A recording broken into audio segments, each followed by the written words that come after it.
El título de este mensaje es Examinando las verdaderas y falsas creencias. Examinando las verdaderas y falsas creencias. Bueno, ¿a qué dio lugar este mensaje? ¿O por qué estamos dando este mensaje?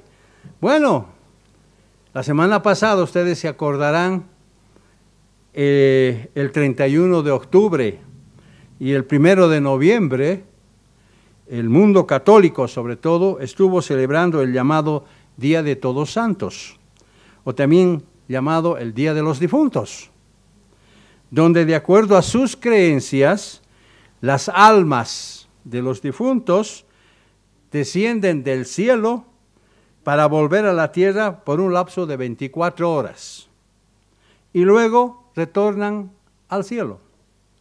Otros dicen que las almas de los muertos salen de sus sepulcros y más tarde retornan también a ellos, cuando su tiempo se ha cumplido. En estos días que ya pasaron, hace una semana, mucha gente acude a los cementerios para adornar, entre comillas, los nichos de sus seres queridos.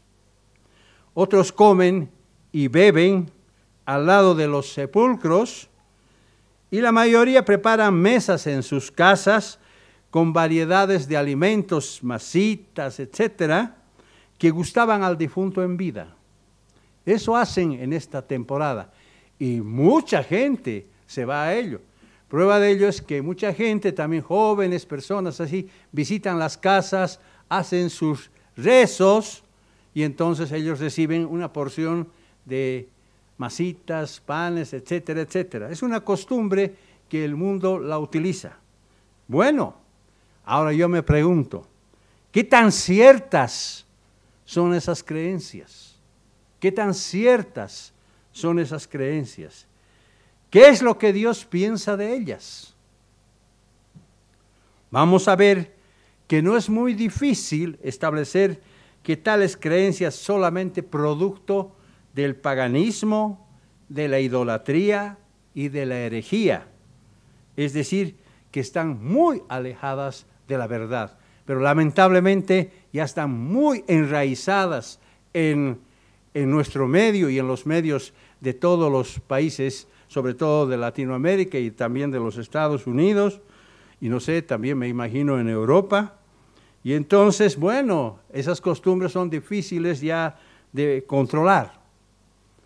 Bueno, entonces, para entender un poquito mejor el tema que vamos a estar desarrollando y para ver en qué consisten las verdaderas creencias y las falsas, hemos dividido este mensaje en 3 partes. El primero se llama La Noche de Brujas. La segunda se llama La Verdadera Santidad.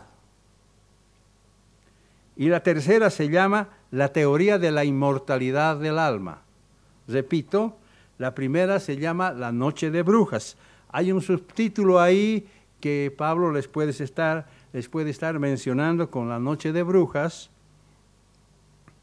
Luego será La Verdadera Santidad, vamos a hablar de eso, el segundo punto. Y el tercer punto es La Teoría de la Inmortalidad del Alma. Muy bien, pasemos entonces al primer punto, La Noche de Brujas. La Noche de Brujas. Bien sabemos que la Noche de Brujas corresponde a la noche del 31 de octubre, es decir, a la víspera del 1 de noviembre. El origen de la celebración de la Noche de Brujas, o también llamada Halloween, llega cargada de supersticiones, leyendas, paganismo, brujería y otras actividades del mundo de las tinieblas. En muchos lugares se dice que salen las personas con sus máscaras y con cuchillos para matar a las personas. Ya lo hemos visto alguna vez en algunas películas que llegaron de Hollywood. Esta fiesta pagana supone que los muertos se levantan de sus tumbas y recorren diferentes lugares disfrazados de brujas, hadas, duendes y calaveras, quienes vienen a atormentar a los vivos, demandando comida y dulces. Esta fiesta es producto de las creencias místicas que provienen de la Edad Media. Ahí se iniciaron, mostrando una conducta ajena al cristianismo. En la antigüedad, los druidas, quienes eran miembros de la clase sacerdotal en Gran Bretaña, en Galicia, Irlanda y Francia, se vestían con cueros y cabezas de animales, y disfrazados de fantasmas, espíritus y brujas, iban por los vecindarios recogiendo obsequios y ofrendas para su dios Samaín. Si ellos no quedaban conformes con sus obsequios, ellos hacían el trick o truco a la familia de la casa, ya sea quemándole el terreno, llevándose una doncella, matando su ganado o enviando enfermedades a la familia, como una manera de presionar para que les den lo que ellos le llamaban el trick o truco. Este es el origen de la frase trick or treat, que quiere decir truco o convite, que se utiliza muchísimo, sobre todo en la área de los Estados Unidos. La palabra Halloween, me imagino que están ahí ahora, la palabra Halloween se deriva de la palabra hallow, que quiere decir santificar o reverenciar. Cuando se ora o se reza a Dios con el Padre Nuestro en inglés, se dice, hallowed be thy name. Entonces está diciendo, santificado sea tu nombre, de ahí viene el hallow. También proviene de la palabra eve, B corta E, que en inglés quiere decir víspera. Originalmente en inglés se escribía, como está ahí, All Hallows Eve, es decir, víspera de todos santos. Con el correr del tiempo, esta palabra fue contraída a Halloween, y más tarde fue cambiada a Halloween, tal como la conocemos el día de hoy. Entonces esta palabra tiene que ver con la víspera de Todos Santos, que es precisamente el 31 de octubre en la noche. Esta fiesta no puede estar más alejada de Dios, porque enaltece a Satanás, evocando a demonios, adivinos, brujas, ángeles y monstruos. Y los que la celebran se disfrazan con atavíos de muerte y demonismo, dando la apariencia de que es algo muy inocente, apariencia de que es algo muy bonito, que no hay nada de malo. Sus mayores adeptos, por supuesto, se encuentran en el mundo infantil y juvenil, porque los niños quieren disfrazarse y quieren salir a las calles a recibir sus regalos, sus dulces, etc. Esa es la intención de ellos, porque son ellos los que más participan, como ocurre en nuestro medio cada año, el cual va creciendo. Veamos cómo esta fiesta fue establecida, cómo nació esta fiesta. Y voy a recurrir para ello a la Enciclopedia Católica del año 1913, Enciclopedia Católica del año 1913, que al respecto textualmente dice: en los días tempranos, los cristianos estuvieron acostumbrados a solemnizar el aniversario de la muerte de un mártir de Cristo en el mismo lugar de martirio. Acuérdense que en la Biblia, en Apocalipsis 2, encontramos que dice que el mundo cristiano iba a padecer por 10 días, así dice. 10 días se refiere a los años 305 a los años 315, donde el emperador Diocleciano fue un salvaje que mató a muchos cristianos. Entonces, En el siglo IV, ya después de un tiempo, las diócesis vecinas comenzaron a intercambiar fiestas, transfiriendo reliquias de las personas que habían sido muertas, uniéndolas en un festival común. Era frecuente que grupos de mártires sufrieran en un mismo día. Eso fue lo que hacían los césares romanos, lo que produjo una conmemoración común. Durante la persecución de este emperador Diocleciano, el número de los martirios era tan grande que ya no se podía asignar un día separado para cada mártir. Entonces, la Iglesia Católica, pensando que cada uno de ellos debía ser venerado, eso es lo que ellos decían, designó un día común para todos ellos. Más tarde, fue el Papa Gregorio III quien consagró una capilla en la Basílica de San Pedro, en honor a los santos mártires. Y la tradición celta entró con mayor fuerza en el siglo VIII. Entonces la Iglesia Católica fijó el 1 de noviembre como el día de todos los santos mártires. De esta manera, la noche anterior, es decir, la víspera, se realizaba el festival de Samaín, llamado la Noche de las Brujas. Así se conformó esta fiesta pagana. ¿Qué dice Dios al respecto? ¿Qué dice Dios al respecto? Él es muy claro en relación a las extrañas celebraciones propiciadas por los hombres. Veamos lo que dicen algunas escrituras. Ustedes tienen las escrituras ahí en la pizarra. Éxodo 22, 18, por ejemplo. Éxodo 22, 18, dice: a la hechicera no la dejarás con vida. A la hechicera no la dejarás con vida. Es una instrucción que Dios le estaba dando a Moisés y que Moisés tenía que transmitirla al pueblo. ¿Se acuerdan ustedes de la adivina de Endor que Saúl tuvo que consultar para saber si iba a ir a pelear con sus enemigos? Bueno, él murió más tarde porque a Dios le disgusta que los cristianos, que su pueblo, esté consultando a este grupo de personas que se llaman hechiceras. Levítico 19:31, otra escritura importante, dice: no os volváis a los encantadores ni a los adivinos. No os volváis a los encantadores ni a los adivinos. No los consultéis, contaminándoos con ellos.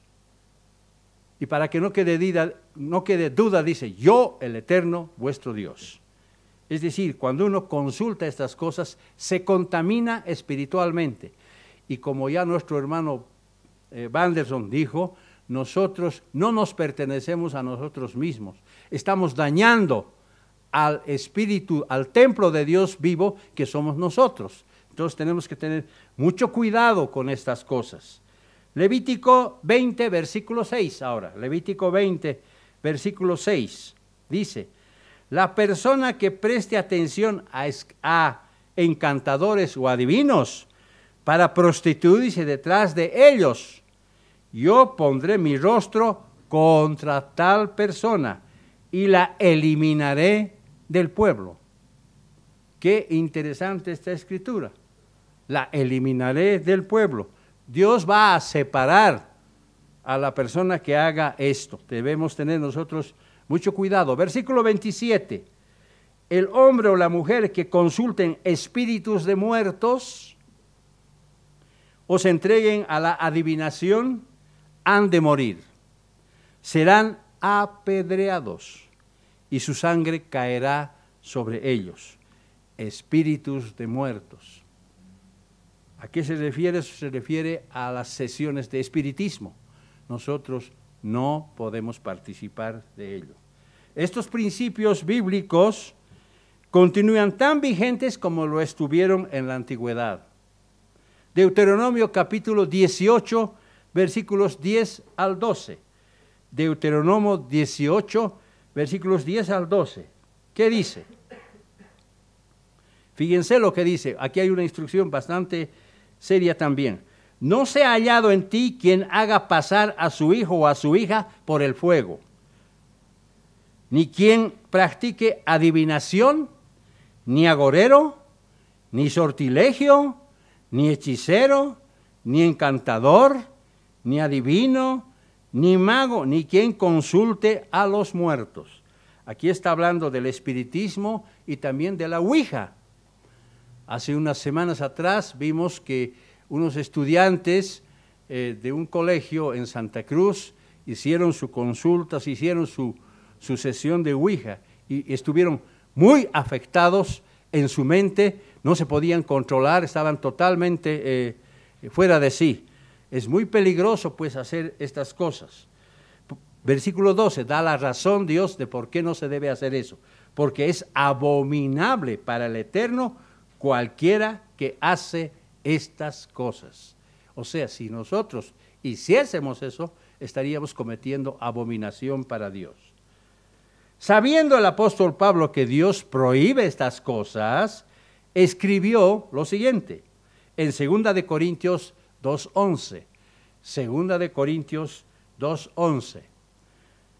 Él dice, 2 de Corintios 2:11, para que Satanás no saque ventaja alguna sobre nosotros, pues no ignoramos sus maquinaciones. Es decir, si nosotros por un descuido practicásemos estas cosas, Satanás se aprovecharía de nosotros, porque no ignoramos, dice el apóstol Pablo, sus maquinaciones. Vemos que estas celebraciones son verdaderas confabulaciones de Satanás en contra del pueblo de Dios, y por eso Dios nos advierte una y otra vez contra la falta de entendimiento. Fíjense lo que le dijo a su pueblo de Israel, porque Israel se desvió del camino. Pese a que ellos habían comprometido a obedecer a Dios, se desviaron. Entonces, a través del profeta Oseas, Dios les dice lo siguiente. Oseas, capítulo 4, versículos 6 al 7. Oseas, capítulo 4, versículos 6 al 7. Dice, mi pueblo fue destruido porque le faltó conocimiento. Esta es una de las razones de por qué hubo división entre las 12 tribus de Israel. Unos fueron llevados antes por los asirios, otros por los babilonios después. Mi pueblo fue destruido porque le faltó conocimiento. Por cuanto desechaste el conocimiento, ¿verdad que es muy importante esto? Yo te echaré del sacerdocio. ¿Qué les dijo al pueblo de Israel en Éxodo 19? Que ellos iban a ser una nación santa, un reino de sacerdotes. Sin embargo, por haber desechado el conocimiento, le dice ahora a su pueblo, yo te echaré del sacerdocio, puesto que te olvidaste de la ley de tu Dios. También yo me olvidaré de tus hijos. Qué terrible, qué terrible, qué terrible. Por mucho que Dios ama a su pueblo de Israel, lo desechó del verdadero sacerdocio. Así es. Nosotros somos futuros reyes y sacerdotes que nos estamos preparando cuando Jesucristo venga. Debemos cuidarnos entonces física y espiritualmente contra estas cosas. Es decir, que con una mala actitud de nuestra parte podemos contaminarnos, no solamente nosotros, sino también se contaminan nuestros hijos. Eso es lo que está diciendo Oseas en el capítulo 4 y versículo 7. Esto por directa violación al segundo mandamiento de Dios, que en su parte final dice, yo visito la maldad de los padres sobre los hijos hasta la tercera y cuarta generación de los que me odian. Éxodo 25 dice esto, pero que dice también él que ama por 1000 generaciones a los que obedecen a sus mandamientos. Nosotros no estamos en este grupo primero, sino en el segundo. Para fortuna nuestra, ninguno de nosotros nos contaminamos con estas clases de prácticas paganas. En cambio, el mundo que vive en tinieblas no entiende que todo esto es obra de Satanás. Por eso este tipo de fiestas cada vez van creciendo, cada vez se van incrementando, porque Satanás les va imbuiendo. Y como ellos no saben que están en tinieblas, hacen las cosas como unos autómatas, no se dan cuenta del mal que se están haciendo ellos mismos. Por eso el profeta Isaías es muy claro al respecto. Isaías capítulo 8, versículos 19 al 20. Isaías capítulo 8, versículos 19 al 20.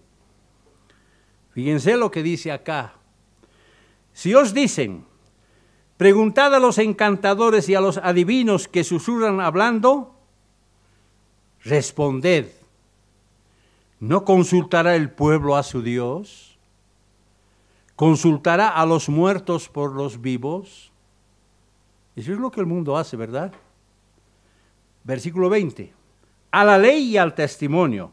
Si no dicen conforme a esto, es porque no les ha amanecido. No está hablando en términos físicos, está hablando en términos espirituales. Es decir, que ellos todavía siguen en la oscuridad de las tinieblas. No les ha amanecido. No han abierto los ojos todavía con estas cosas.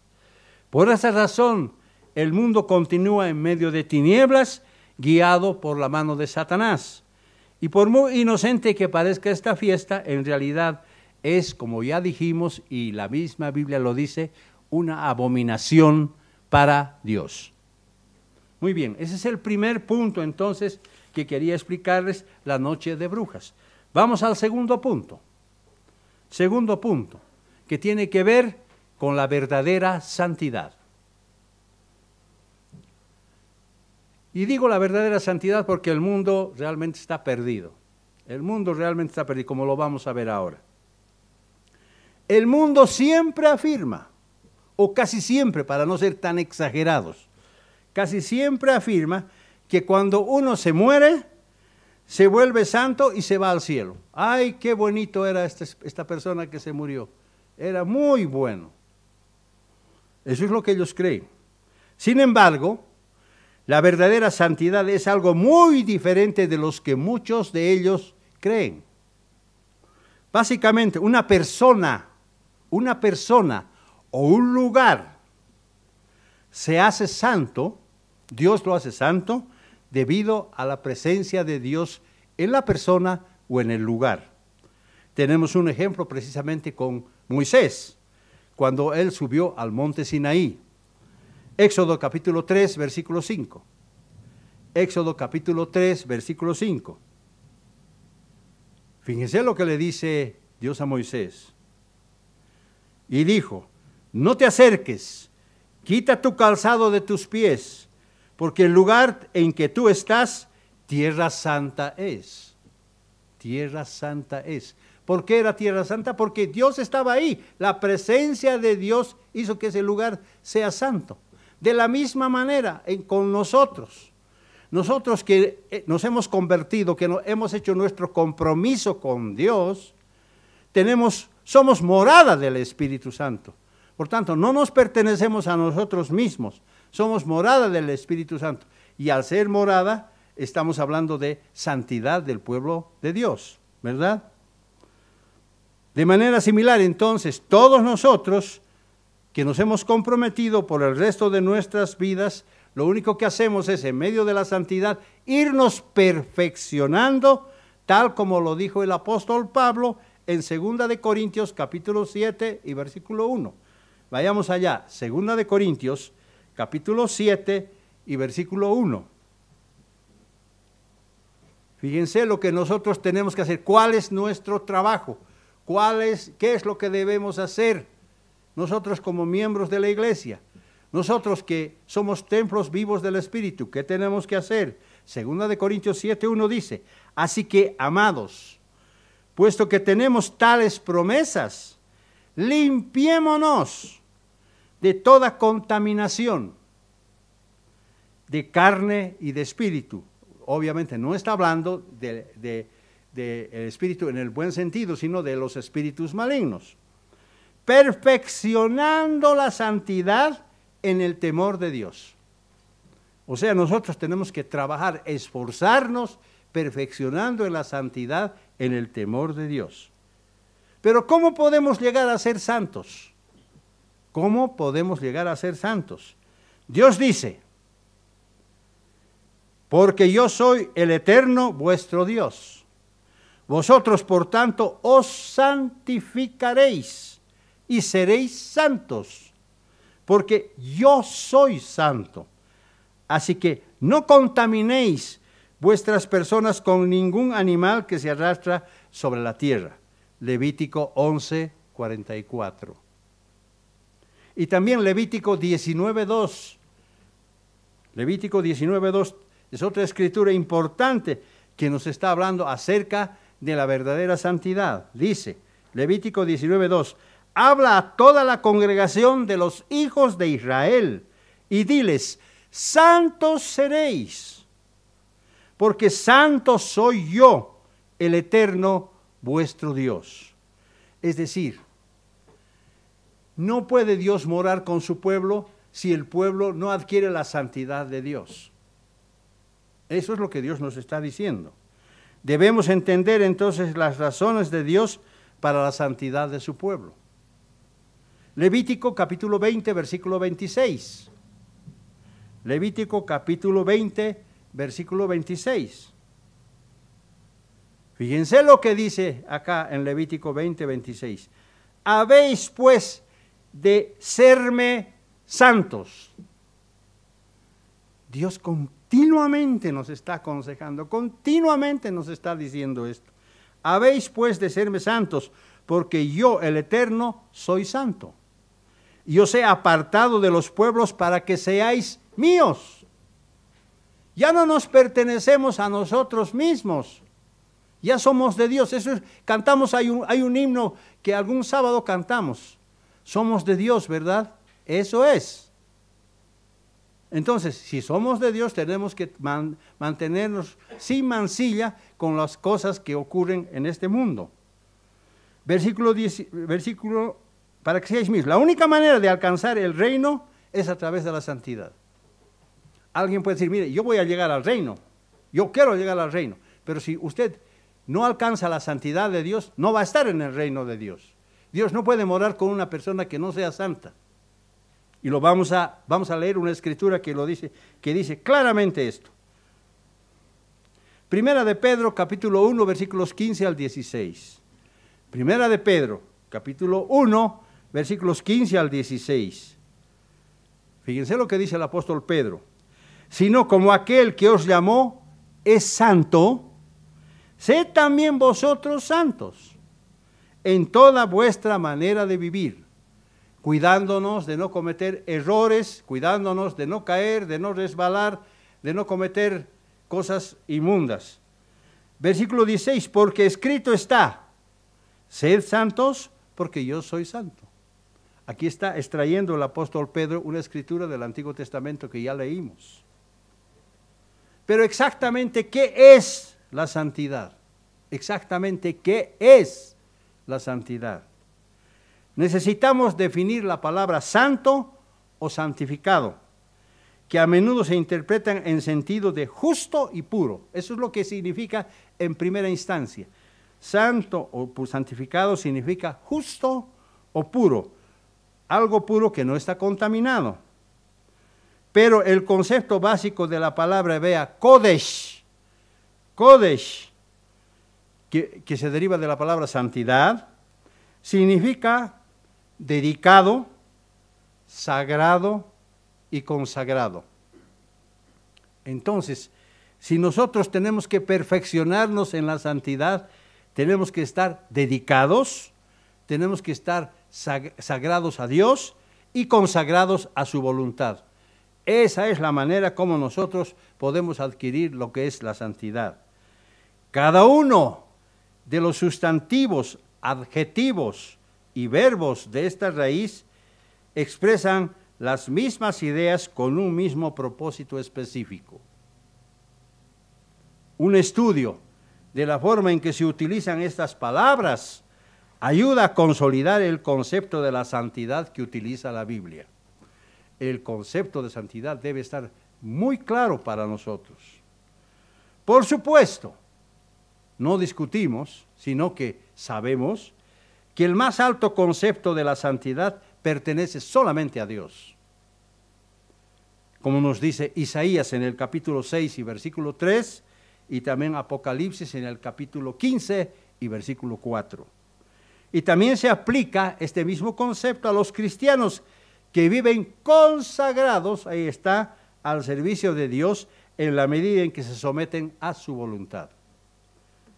Si alguien quiere hacer lo suyo propio sin tomar en cuenta la perspectiva de Dios, es como que está resistiendo a Dios. Por tanto, la santidad personal es un trabajo de desarrollo gradual. No podemos decir, bueno, yo ya me convertí, ya me bauticé, ya soy un cristiano verdadero según lo que dice la Biblia, de modo que yo ya de hecho soy santo. No, la santidad es un trabajo de desarrollo gradual.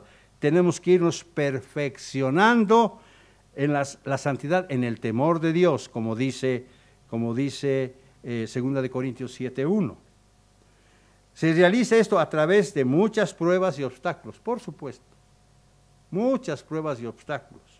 De ahí las advertencias frecuentes para estar vigilantes, para estar orando continuamente y para perseverar por encima de todas las pruebas y dificultades que podamos tener en nuestra vida. Primera de Corintios 1:30. Primera de Corintios 1:30. ¿Qué dice Primera de Corintios 1:30? Mas por Él estáis vosotros en Cristo Jesús. Por Él. Dios nos ha llamado, Dios nos ha traído a su iglesia, el cual nos ha sido hecho por Dios. ¿Qué cosa? ¿Qué cosa nos ha hecho Dios? Sabiduría, justificación, ya sabemos lo que es la justificación, ya lo dimos en un sermón anterior, santificación, ahí está, y redención. Pregunto, ¿se considera usted un santo? Muchos podrían sorprenderse de que Dios llama a las personas fuera de este mundo para establecer una estrecha relación con Él. Nos aparta del mundo, pero no nos saca del mundo. Eso hay que entenderlo bien. Jesucristo lo dijo la noche de la Pascua, acuérdense. Comúnmente nosotros nos llamamos entre nosotros hermanos, como un término familiar, mostrando que tenemos una estrecha relación íntima con nuestro Padre Celestial, con su amado Hijo Jesucristo y también entre nosotros. La santidad entonces se expresa a través de nuestra asociación con Dios y su forma de vida.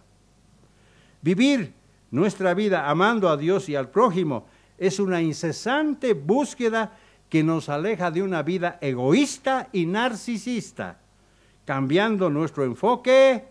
¿Para qué? Para servir, ayudar y compartir con los demás. No podemos tener una actitud egoísta ni narcisista pensando solamente en nosotros mismos. Somos un cuerpo, somos una familia y los miembros de la familia se ayudan entre sí. Y mientras esperamos la venida de Jesucristo, vamos enfrentando el reto del establecimiento de una normativa más alta, sin derechos ni egoísmos personales, sino a través de una pauta que refleja la decencia espiritual tal como la define la ley de Dios. Es tan importante que el libro de Hebreos nos advierte de una manera clara y contundente. Hebreos capítulo 12, versículos 14 y 15. Aquí está lo que hace un momento les dije, que sin la santidad nosotros no vamos a poder estar en el reino. Y esta escritura lo confirma. Hebreos capítulo 12, versículos 14 al 15.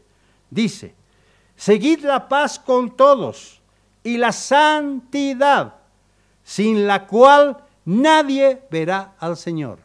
Sin la cual nadie verá al Señor.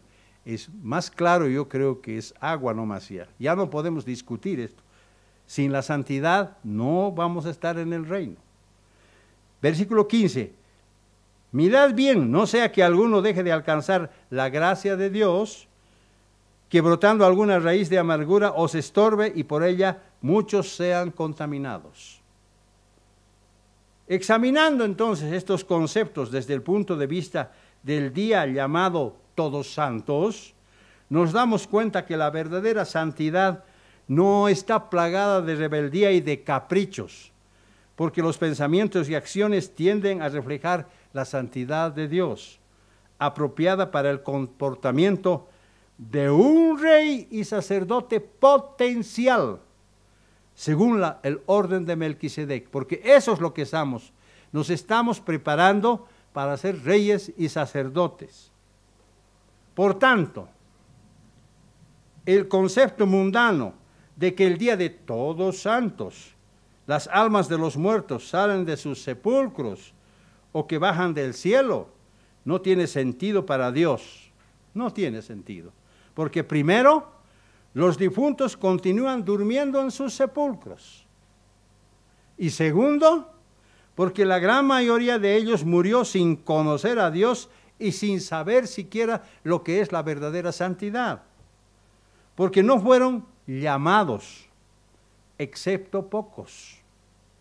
Pero un día, después de que el milenio haya concluido, entonces los miles de millones que volverán a vivir tendrán la oportunidad de hacerse hijos de Dios y entonces van a aceptar los verdaderos términos de lo que consiste la santidad de Dios.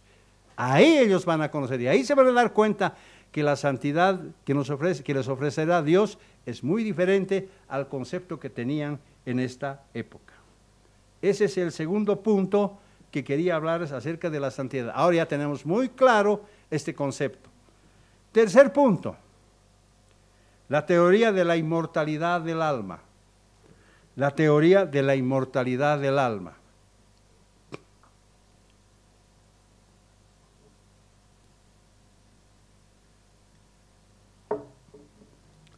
Mientras que la creencia de casi todo el mundo dice que el alma es inmortal, sin embargo la Biblia afirma exactamente lo contrario. Pregunto, ¿por qué el hombre respira y tiene la facultad de pensar y razonar? ¿Y por qué tiene tanto conocimiento el cual no tienen los animales? ¿Qué los diferencia? ¿Qué los distingue? ¿Acaso porque su alma es inmortal? Al final de cuentas, ¿de qué está compuesto el ser humano? ¿Qué somos nosotros los seres humanos? ¿Cómo Dios nos hizo? El primer concepto que debemos tener en cuenta es que Dios creó al hombre de materia física. ¿Y cuál es esa materia física? Arcilla pura, con agua, mezclada con agua, que se forma el barro. De ese barro Dios formó al primer ser humano. Esa arcilla pura era una arcilla roja, que tenía mucho óxido de fierro. Por eso el primer ser humano se llamó Adán, que quiere decir rojo. Y Edom también es la tierra roja. Entonces, ese es el concepto, es el primer concepto, o sea, el ser humano primero fue barro formado del polvo de la tierra. Dios determinó que esto era necesario a fin de lograr lo que se había propuesto desde un principio. Dios sabía lo que estaba haciendo. Ahora entendamos que ese cuerpo, esa materia, ese cuerpo físico que está ahí tendido en el suelo, necesitaba vivir. No tenía vida todavía. Entonces, para que se convierta, segundo punto, alma viviente, era necesario que Dios haga algo. Génesis capítulo 2, versículo 7. Génesis capítulo 2, versículo 7. Vamos a ver que un hombre completo tiene 4 elementos. He hablado primero del polvo, de la tierra, del barro, y ahora estoy hablando del segundo punto. Génesis 2:7. Voy a leer de la versión Nuevo Mundo, porque esa versión sí que está bien clarita está. Las otras traducciones no lo están. Dice la versión Nuevo Mundo, y el eterno Dios procedió a formar al hombre del polvo del suelo, y a soplar en sus narices el aliento de vida. Y el hombre vino a ser un alma viviente. Segunda etapa entonces, segunda constitución de lo que es el ser humano. Otra vez, Dios sopla en sus narices el aliento de vida y el hombre viene a ser un alma viviente.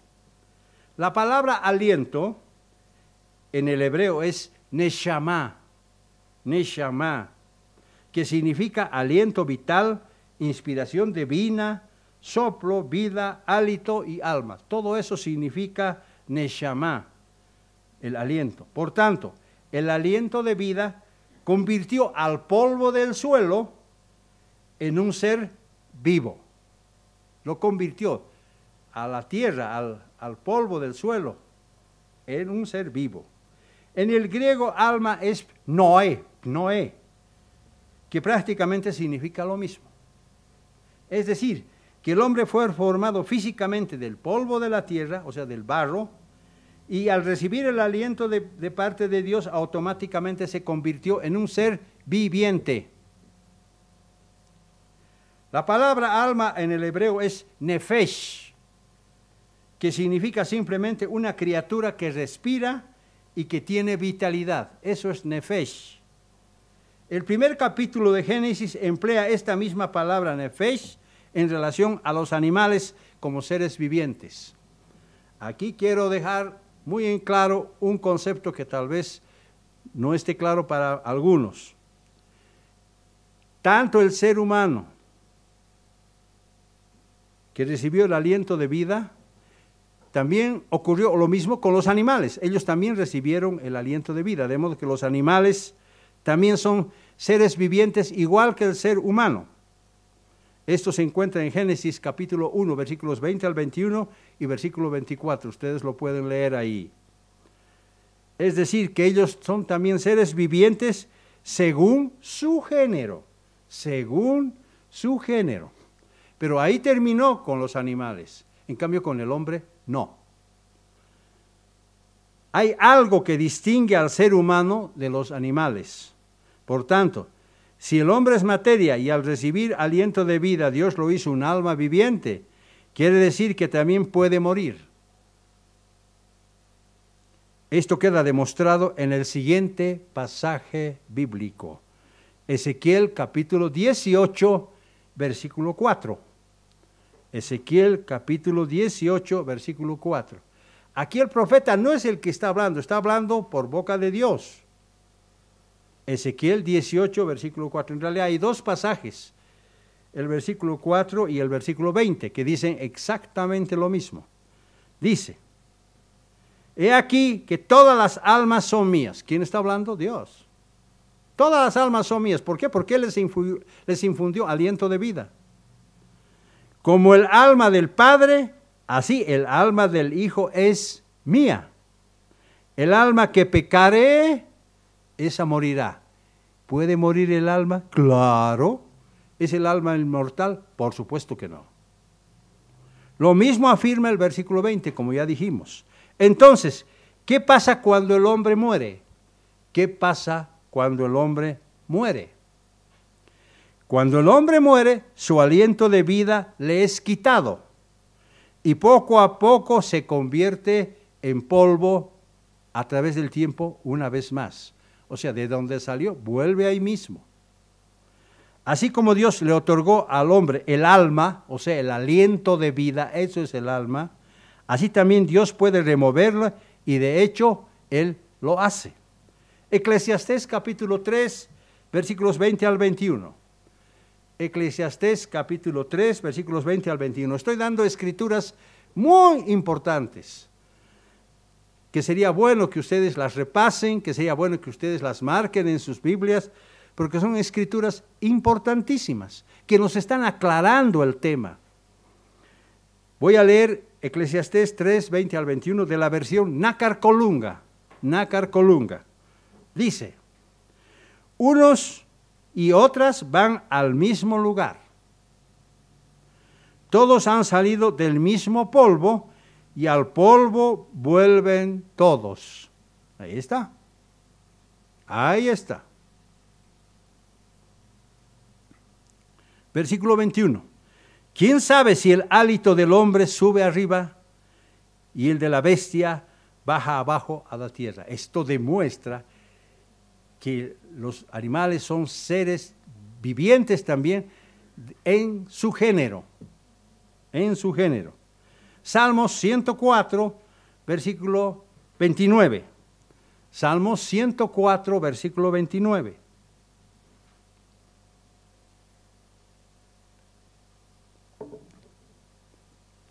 Versículo 29. Voy a leer de la Nueva Versión Internacional, NBI. Dice, fíjense lo que aquí el salmista es como que está hablándole a Dios, como que está hablándole a Dios. Dice, si escondes tu rostro, se aterran. ¿Por qué no me oyes, Dios? Eso. Si les quitas el aliento de vida, mueren. Ahí está. Ahí está. Entonces, ¿qué es la muerte? La muerte es un sacar el aliento de vida. Es como que Dios le quita el aliento de vida y la persona, poco a poco, va volviéndose polvo de la tierra. Mueren y vuelven al polvo. O sea, clarísimo, clarísimo. En el griego, alma es suje. Alma es suje. Y significa aliento, espíritu, vitalidad y respiración. Básicamente tiene el mismo significado en el idioma hebreo. Es decir, que cuando una persona muere, Dios le toma el aliento de vida, o sea, le quita el alma, el nefesh o el suje. Y aquí vemos que el hombre es polvo de la tierra, quien recibió el aliento de vida y que lo convirtió en ser vivo. Eso es lo que somos nosotros los seres humanos. Ahora voy a hablar del tercer elemento de que está compuesto el ser humano. El tercer elemento del ser humano es el espíritu del hombre. Y cuando digo espíritu del hombre, voy a diferenciar el espíritu de Dios con el espíritu del hombre, porque el espíritu del hombre se escribe con minúscula, en la Biblia está con minúscula, y el espíritu de Dios en la Biblia está con mayúscula.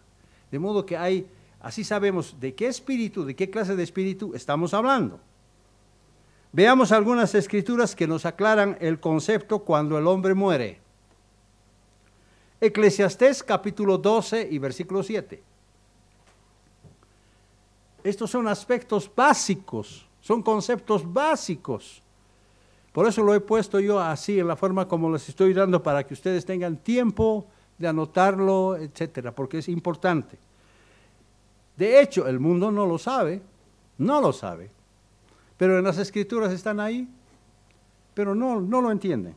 Eclesiastés capítulo 12 y versículo 7.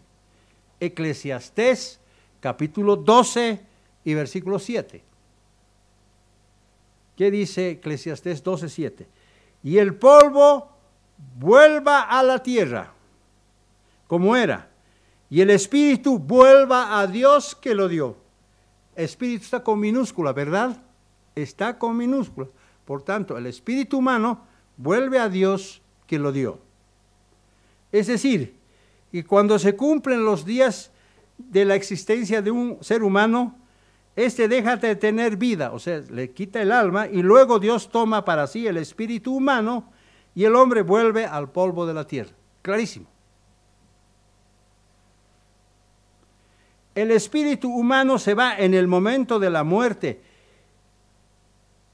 Es en realidad como un molde espiritual. El espíritu humano es como un molde espiritual. De sí inconsciente. Inconsciente. Pero en la resurrección física de los muertos, Dios traerá al cuerpo resucitado toda la memoria, el conocimiento y el carácter como la forma que tuvo la persona antes de morir. Estoy hablando del espíritu humano. Mientras tanto, sus restos mortales se corrompen en el sepulcro. La siguiente escritura nos muestra ambos espíritus del hombre y el que proviene de Dios. Aquí hay dos espíritus. Prueba, 1 Corintios capítulo 2, versículos 10 al 11. 1 Corintios capítulo 2, versículos 10 al 11.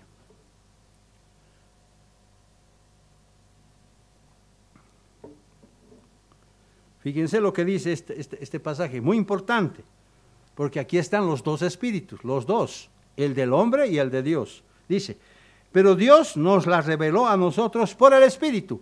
Espíritu está con mayúscula. ¿De qué Espíritu está hablando? Del Espíritu de Dios. Nos reveló por el Espíritu de Dios. Porque el Espíritu todo lo escudriña, aún lo profundo de Dios. Porque ¿quién de los hombres sabe las cosas del hombre, sino el Espíritu del hombre? Con minúscula. El Espíritu del hombre que está en él. ¿Se fijaron? Dos espíritus. Uno el del hombre y otro el de Dios. Así tampoco nadie conoció las cosas de Dios, sino el Espíritu de Dios.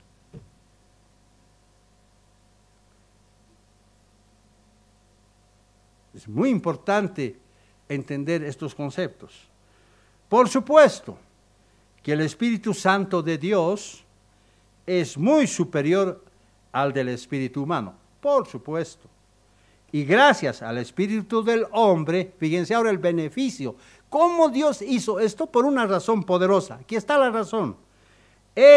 Ahora tiene la capacidad de entrar en contacto con el Espíritu Santo para aprender a conocer a Dios.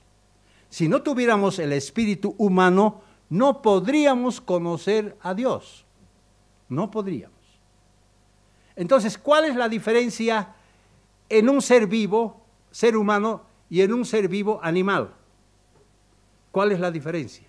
En que el hombre tiene espíritu humano y el animal no lo tiene. Por eso el animal hace lo que hace siempre. El animal está guiado por instinto. No tiene el espíritu de animal, diremos así. Es absurdo lo que estoy diciendo, por supuesto.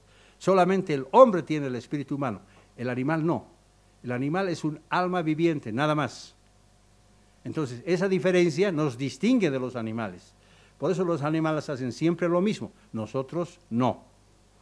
Pero ese espíritu humano nos permite alcanzar el Espíritu de Dios. Pero en realidad, ¿qué es el espíritu humano? No lo hemos definido todavía. ¿Qué es el espíritu humano? El espíritu humano es la energía de la mente y del intelecto que se graba y nos recuerda todo lo que hacemos. Es esa energía. Por eso tenemos la facultad de pensar, de crear, de estudiar, de enseñar y de hablar.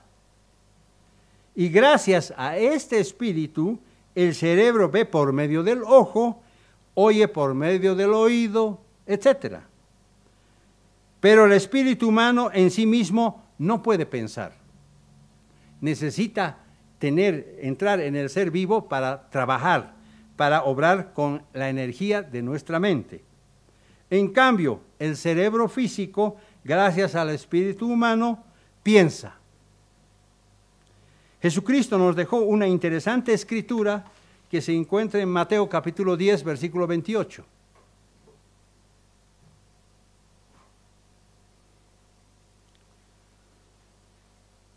También nuestro hermano Wanderson nos dio otra escritura ahí en 1 Corintios 3, que es algo sorprendente, porque deberíamos ponerlo esto acá, pero bueno, ustedes ya tienen el mensaje de nuestro hermano Wanderson, y aquí también les damos ahora de Mateo 10, 28.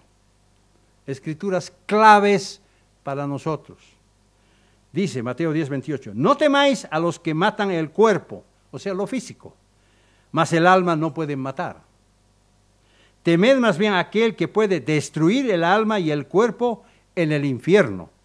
Lo que está diciendo acá Jesucristo, temed a aquel que puede destruir el alma y el cuerpo en la segunda muerte, en el lago de fuego. A eso se refiere esto. Es decir, que el espíritu humano nos provee energía para funcionar, energía para trabajar. No es el alma, sino que tiene el poder intelectual del cerebro humano y es el medio que Dios ha dispuesto para hacer posible la relación personal entre el hombre como ser humano y Dios como ser divino. Ahí está la razón del espíritu humano. Y para estar completo, al hombre le falta el Espíritu Santo de Dios, el cuarto elemento. Habíamos dicho que son 4 los elementos para que el hombre esté completo. La mayoría del ser humano solamente tiene 3, no tiene el cuarto. El cuarto lo tienen a quienes Dios está llamando. El Espíritu de Dios, entonces, se trata del cuarto elemento más importante del hombre.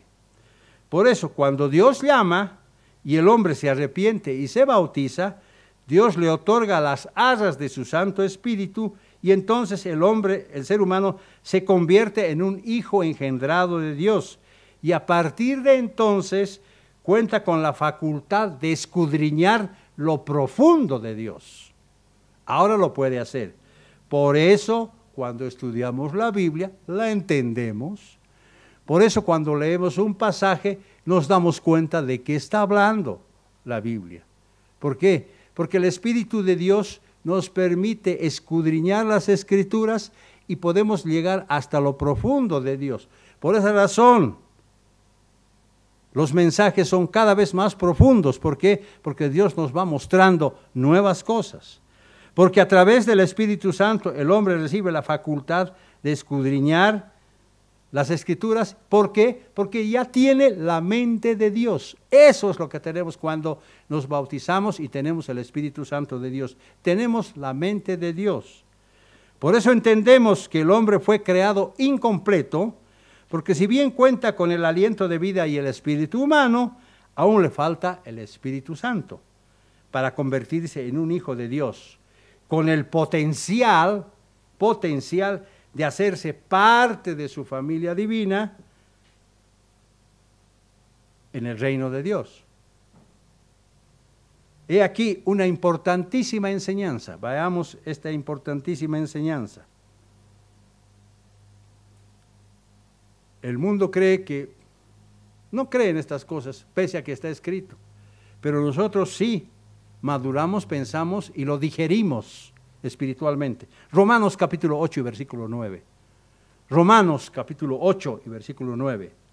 Dice, Romanos 8, 9. Mas vosotros no vivís según la carne. Claro, no somos carnales nosotros, sino según el Espíritu. El Espíritu está con mayúscula, según el Espíritu de Dios. Si es que el Espíritu de Dios mora en vosotros. Y si alguno no tiene el Espíritu de Cristo, no es de él. ¿Listo? No es de él. Cualquier persona de afuera puede decir, yo soy cristiano, mire, yo he recibido a Dios en mi corazón, yo estoy muy emocionado. Ah, sí, muy bien, Señor. No es de él. No es de él. Por tanto, cristiano bíblico es aquella persona que habiéndose bautizado, se convierte en un templo vivo del Espíritu. Eso es. Por tanto, cualquier otro concepto ajeno a las Escrituras son puros cuentos, puras fábulas. Ahora entendemos la Escritura que tiene que ver con el futuro de cada uno de nosotros. Y esto se complementa maravillosamente con 1 Corintios 15, versículo 24, que dice, y cuando Jesucristo haya puesto a todos bajo su control, bajo su autoridad, entonces Él entregará el reino a su Padre. Muchos piensan que Jesucristo es nuestra única meta. Evidentemente que lo es, porque Él es la cabeza de la iglesia. Pero Jesucristo nos va a transportar, nos va a llevar al Padre. Entonces, nuestra última misión, nuestra última etapa, digamos, de nuestra vida, la etapa final, es encontrarnos con Dios Padre. Ahora leamos Hebreos capítulo 12, versículo 18. Hebreos 12, versículo 18, dice, porque no os habéis acercado, fíjense, no os habéis acercado a nosotros, al monte que se podía palpar, y que ardía en fuego, a la oscuridad, a las tinieblas y a la tempestad. Está hablando de la época de Moisés, cuando ellos subieron al monte de Dios, cuando el monte Sinaí temblaba bajo la presencia de Dios y sonaban las trompetas ahí fuerte. Dice él, no os habéis acercado al monte que se podía palpar y que ardía en fuego, a la oscuridad, a las tinieblas y a la tempestad. Versículo 22, si no, os habéis acercado al monte de Sión, a la ciudad del Dios vivo, la Jerusalén celestial, a la compañía de muchos millares de ángeles. Versículo 23, a la congregación de los primogénitos que están inscritos en los cielos, a Dios, el juez de todos, a los espíritus de los justos hechos perfectos. Ahí está, ahí vamos. Eso es lo que ahora somos, o por lo menos eso es lo que debemos ser. Y para los hijos de Dios, aquellos que tienen el Espíritu de Dios, cuando Dios les dice que ya llegaron a su perfección y que Dios les quita el alma para que descansen, Salmo 116, versículo 15, dice, estimada es a los ojos del Eterno la muerte de sus santos. Fíjense, estimada. ¿Se va a olvidar de ellos? No. Cuando venga Jesucristo, a los primeros que va a llamar va a ser a ellos, a nosotros, a los que de nosotros hayamos calificado hasta el fin de nuestras vidas. Oiremos la voz de Jesucristo y nos vamos a levantar. Y entonces, ya sin el elemento físico, sino siendo seres espirituales, primera resurrección, vamos a poder levantarnos porque ya no dependemos de la tierra, ya no dependemos de la gravedad, no dependemos de las leyes físicas. Y nos vamos a levantar y vamos a subir a encontrarnos con Jesucristo en las nubes. Estas escrituras pues nos muestran que nuestro rumbo espiritual se dirige hacia la perfección que Dios quiere que tengamos. Ahí vamos. Y que por estar inscritos en el libro de la vida, ¿no es cierto? Estamos inscritos nosotros en el libro de la vida, vamos hacia nuestro encuentro final con nuestro Padre, que bajará un día del tercer cielo junto a la Jerusalén celestial en medio de gran gloria. Ese es nuestro destino. Ahí vamos, hermanos. Esa es nuestra composición, los 4 elementos del ser humano. Pero finalmente, los otros 3 elementos en ese momento van a dejar de ser y solamente vamos a tener un solo elemento. Vamos a ser templos vivos del Espíritu, con plenitud de conocimiento, y nos vamos a acercar a Dios. Y como Jesucristo dijo, en ese día no me preguntaréis nada, porque vamos a saber todo. Ya no vamos a necesitar nuestras Biblias, ya no vamos a necesitar saber idiomas extranjeros, nada, porque todos nos vamos a comunicar con un idioma puro. Todos vamos a entender cuál ha sido el plan de Dios.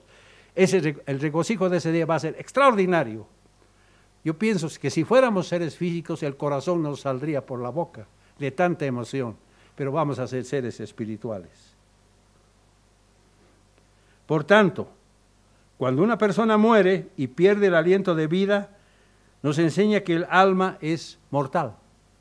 No es inmortal como la Iglesia Católica, por ejemplo, cree. Por tanto, la teoría del llamado Día de los Difuntos, donde supuestamente vuelven las almas por 24 horas a la tierra, es solo una fábula, una mentira, gracias al engaño y la astucia de nuestro archienemigo Satanás, el diablo. He ahí el concepto real de cómo Dios nos creó. En conclusión, Dios continuamente nos instruye a no contaminarnos con ceremonias extrañas de origen pagano e idolátrico. Por eso, sabiamente, Apocalipsis 8:5 nos dice, salid de ella, pueblo mío. ¿De dónde? Del mundo. para que no seáis partícipes de sus pecados, ni recibáis parte de sus plagas.